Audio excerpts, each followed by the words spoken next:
Hi friends, welcome to Uma Kannan world. നമ്മളിന്ന് ഉണ്ടാക്കാൻ പോകുന്നത് അച്ചിങ്ങയും കായയും ഏത്തക്കായയും വെച്ച് മെഴുക്കുവരട്ടിയാണ് ഉണ്ടാക്കാൻ പോകുന്നത്. ഇവിടെ ഞാൻ കുറച്ച് അച്ചിങ്ങ എടുത്തിട്ടുണ്ട്, ചെറിയ കഷ്ണങ്ങളാക്കി കട്ട് ചെയ്ത് വെച്ചിട്ടുണ്ട്. പിന്നെ ഇത് ഏത്തക്കായ ചെറുതായിട്ട് മുറിച്ച് മഞ്ഞൾ വെള്ളത്തിൽ ഇട്ട് വെച്ചേക്കുവാണ് കറ പോകാൻ വേണ്ടിയിട്ട്.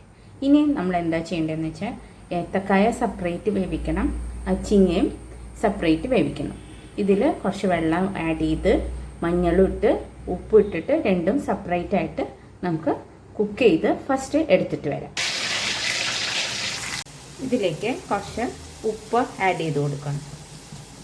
നമ്മൾ അച്ചിങ്ങയിലും കായയിലും ഉപ്പിട്ടാണ് വേവിച്ചത്, അതുകൊണ്ട് ഇതിൽ കുറച്ച് ആഡ് ചെയ്താൽ മതി. നല്ലോണം ഫ്രൈ ചെയ്തെടുക്കാം. കുറച്ച് മഞ്ഞൾപ്പൊടി ആഡ് ചെയ്തിട്ടുണ്ട്.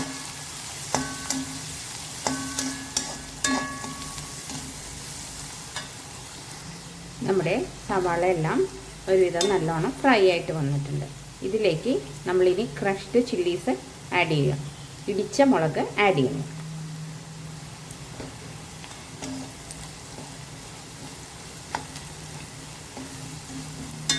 ഇതൊരു ടീസ്പൂൺ ഉണ്ട്.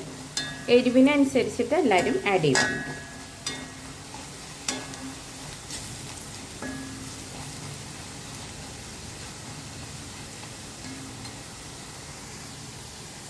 നമ്മുടെ സവാളയും വെളുത്തുള്ളി, ഇഞ്ചി, വേപ്പില എല്ലാം നല്ലോണം ഫ്രൈ ആയിട്ട് വന്നിട്ടുണ്ട്. ഇനി ഇതിലേക്ക് നമ്മൾ കുക്ക് ചെയ്ത് വെച്ചിരിക്കുന്ന അച്ചിങ്ങയും കായയും ഏത്തക്കായയും നമുക്ക് ഇതിലേക്ക് ആഡ് ചെയ്യാം. അച്ചിങ്ങയും ഏത്തക്കായയും ആഡ് ചെയ്തിട്ടുണ്ട്. നല്ലോണം നമുക്ക് മിക്സ് ചെയ്ത്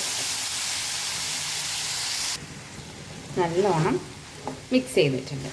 നമ്മുടെ പച്ചക്കായയും അച്ചിങ്ങയും കുക്ക് ചെയ്യാൻ എടുത്ത സമയം നമുക്കൊരു 6 to 7 minutes ആണ് നമുക്കെടുത്തത്. നമ്മുടെ മെഴുക്കുവരട്ടി റെഡി ആയിട്ടുണ്ട്. ഇത് സർവിങ് ബോർഡിലേക്ക് മാറ്റാം. നമ്മുടെ മെഴുക്കുവരട്ടി റെഡി ആയിട്ടുണ്ട്. അച്ചിങ്ങയും ഏത്തക്കായയും ഇട്ടത് എല്ലാവരും ഉണ്ടാക്കി നോക്കണം. ഈസിയാണ് ഉണ്ടാക്കാനായിട്ട്. നമുക്ക് രണ്ടും സെപ്പറേറ്റ് കുക്ക് ചെയ്യാനായിട്ട് ഒരു 7 minutes എടുത്തു. എല്ലാം കൂടെ ഒരു 10 to 11 minutes ആണ് നമുക്ക് കുക്ക് ചെയ്യാനെടുത്ത ടൈമിങ്. എല്ലാവരും ഉണ്ടാക്കി നോക്കുക. ഈസി ആയിട്ട് ഉണ്ടാക്കാൻ പറ്റുന്ന ഒരു മെഴുക്കുവരട്ടിയാണ്. എല്ലാവരും ഉണ്ടാക്കി നോക്കിയിട്ട് ഇഷ്ടപ്പെട്ട ഷെയർ ചെയ്യണം, ലൈക്ക് ചെയ്യണം, കമൻറ്റ് ചെയ്യണം കേട്ടോ. Thank you friends.